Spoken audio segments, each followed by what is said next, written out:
Sveicināti! Mani sauc Elvis Jaunzems, un šis ir Samsung Galaxy S7.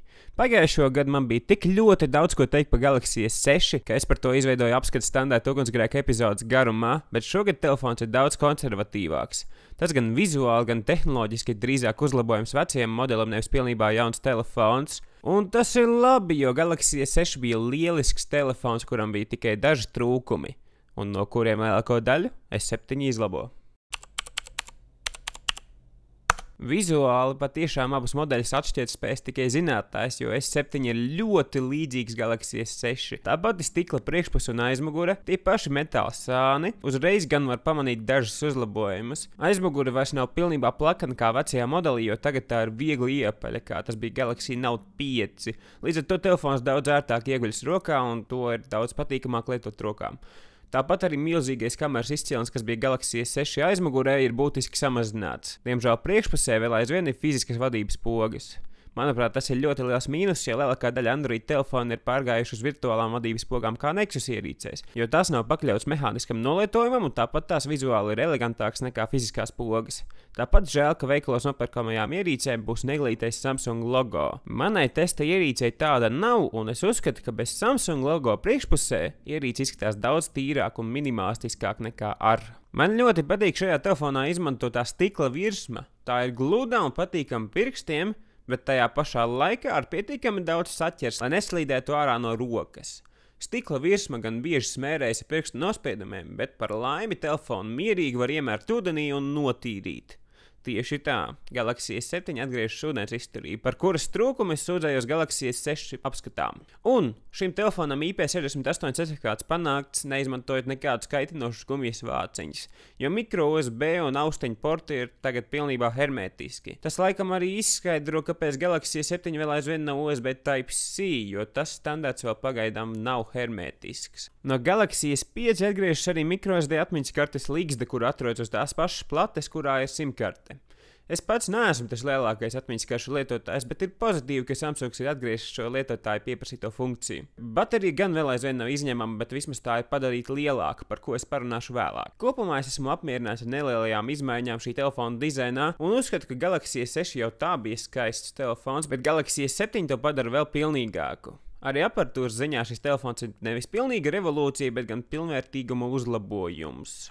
Galaxy S7 ir tikpat liels Super AMOLED displejs ar tādu pašu izšķirtspēju kā vecajam modelim, un tieši tāpat kā pirms gada, arī tagad es vēl aizvien nespēju beigt priecāties par šī displeja lieliskajām krāsām. Šis ir viskošākais, visspilgtākais un kopumā visskaistākais ekrāns starp šī brīža telefoniem.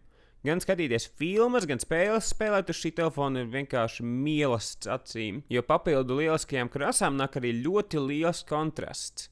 AMOLED īpatnība ir tāda, ka katrs piksels ir kā gaismas avots, tādējādi melnos pikseļus var pilnībā slēgt ārā, tādējādi ne tikai sasniedzot neticami lielu kontrastu, bet arī ietaupot bateriju. Šī īpatnība ir attiecīgi izmantota vienā no jaunajām funkcijām Always On Display, kas tad, kad telefons stāv uz galda un netiek lietots, parāda pulksteni vai kalendāru un neatbildēt uz zvanus un īsziņas. Tādējādi stundā tiek patērēts ne vairāk kā procents baterijas, un es to atstāju ieslēgtu, lai gan to var arī izslēgt. Žēl gan, ka šī funkcija neatbalsta trešo pušu programmu paziņojumus, piemēram, no Gmail vai Instagram. Un, runājot par Instagram, šī telefona kamera ir vienkārši monstruoza. Bez šaubām varu teikt, ka starp Android telefoniem tā šobrīd ir vislabākā. Vispirms tās izšķirtspējas samazinājusies no 16 uz 12 megapikseļiem, kas pirmajā brīdī varētu šķist kā downgrades, bet attiecīgi samazinoties pikseļu blīvumam ir pieaudzis katra pikseļa individuālais lielums. Kā rezultātā tumsā kamera daudz labāk uztver gaismu. Tāpat arī pieaudzis diafragmas atvērums, kas nozīmē gaišāks attēls un iespēju atdalīt priekšplānu no fona ar asumu dziļumu. Optiskā attēla stabilizācija, platleņķa lēcas, kā arī ļoti ātra kameras atvēršanās un kameras darbība kopsumā padara šī telefona kameru par lielisku. Telefonu darbina jaudīgais Exynos 8890 okta čipsets, kurā saskaņā ar Samsung oficiālo informāciju ir pat 30% jaudīgāks processors un 64% jaudīgāks grafikas čips nekā iepriekšējā modelī, bet, manuprāt, arī iepriekšējais modelis bija varen ātrs, tādēļ atšķirība nav tik ļoti izteikta, kā, piemēram, pārējot no Galaxy S uz Galaxy S2. Tik un tā telefons ikdienā ir jūtami ātrāks un plūstošāks attedarbībā, un spēles uz Galaxy S7 darbojas vienkārši pasakaini. Viena no vislielākajām problēmām esot tehnoloģiju apskatniekam ir tā, ka man telefonu iedod tikai uz dažām nedēļām. Tādēļ, lai gan es maksimāli cenšos visu iztestēt un objektīvi aprakstīt, tomēr lielākajā daļā telefonu ir dažas problēmiņas, kas atklājas tikai pēc vairākiem mēnešiem telefona lietošanas. Galaxy S6 bija tā saucamās memory leak problēmas, kas nozīmē to, ka pēc ilgāka laika operatīvā atmiņa aizkrāmējās pilnībā ciet, kā rezultātā sistēma aizvēra fona aplikācijas. Tas bija kaitinoši tad, ja bieži pārslēdzies starp aplikācijām, jo tad tā programma bija jāsāk lādēt atkal no sākuma. Ar lielu prieku varu teikt, ka Galaxy S7 šī problēma ir izlabota, un, lai būtu pilnībā droši, Samsung ir palielinājuši RAM apjomu no 3 līdz veseliem 4 GB. Palielināta arī ir baterija, kas Galaxy S6 bija smieklīgi maza.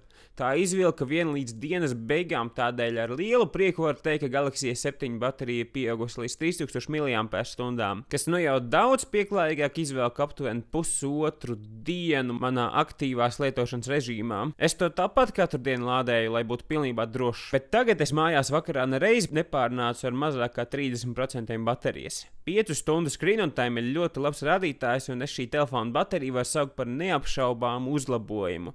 Kopā ar ātro ladēšanu baterijai nevajadzētu būt problēmai šajā telefonā. Programmatūras ziņā izteikti liela izmaiņa nav, jo telefonu darbina Android 6.0 Marshmallow, kuram pa virsmu ir Samsung pašu izstrādātais interfejs TouchWiz. Lai gan es vēl aizvien uzskatu, ka vislabākais Android ir tīrs Android, kā Nexus ierīcēs, nevar noliekt, ka Galaxy S7 darbojas ļoti ātri un atsaucīgi, pateicoties gan jaudīgiem chipsetam, gan programmatūras optimizācijai. Vizuāli tas vēl aizvien izskatās kā pasteļkrītiņa kaste, bet par laimi to visu var nomainīt ar tēmām, kuras var lejuplādēt no Samsung apps veikala, vai arī uzinstalēt tādas alternatīvas kā Nova Launcher, un lielāko daļu no Samsung liekās programmatūras var atinstalēt vai atspējot. Man ļoti patīk jaunā Game Tools funkcija, kas pirmkārt visas spēles automātiski saliek vienā mapē aplikāciju izvēlnē.